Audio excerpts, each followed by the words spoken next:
তো আজকে আমরা বানাবো গোলা রুটি।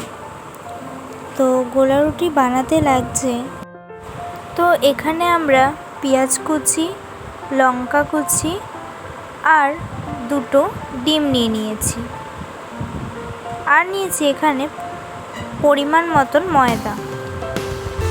তো চাটুতে এবার আমরা সাদা তেল গরম করে নিচ্ছি। এই গরম তেলে এবারে আমরা একে একে ডিমগুলোকে খুব ভালো করে ভেজে নেব।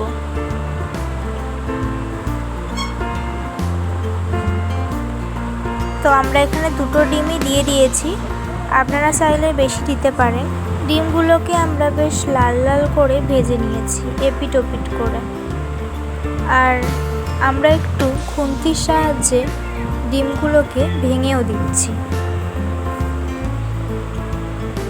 তো আমাদের ডিমগুলো ভালো করে ভাজা হয়ে গেছে, এবার আমরা ওই ময়দার বাটিতে তুলে রাখলাম।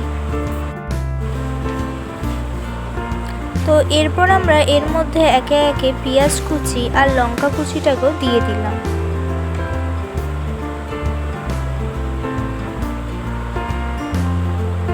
আর দিলাম স্বাদ মতো নুন,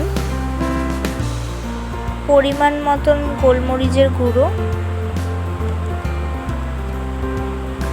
আর এবার পরিমাণ মতন জল দিয়ে আমরা এটাকে মেখে নেব।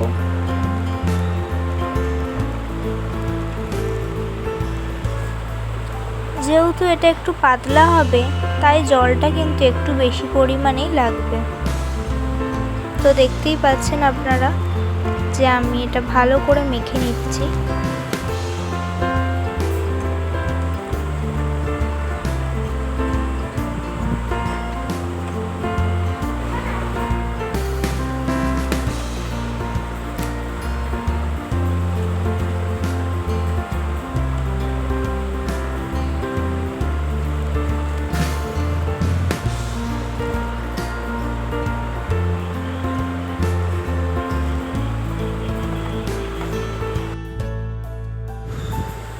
তো এর মধ্যে আমরা একটু সামান্য আজিনামোটো অ্যাড করেছি, আপনারা চাইলে এটা স্কিপ করে যেতে পারেন।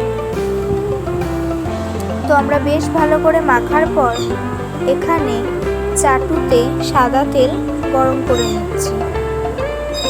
তারপর আমরা একটু একটু করে হাতার সাহায্যে ব্যাটারটাকে দিয়ে দিচ্ছি।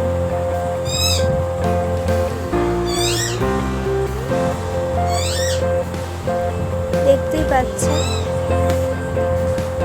ভালো করে ছড়িয়ে ছড়িয়ে দিচ্ছি, যাতে খুব বেশি মোটা না হয়ে যায়।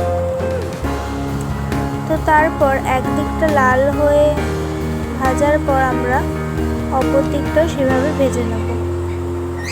যেরকম করে নর্মাল পরোটা ভাজে ওইভাবেই ভাজতে হবে। এপিট ওপিট খুব ভালো করে লাল করে ভেজে নিয়েছি।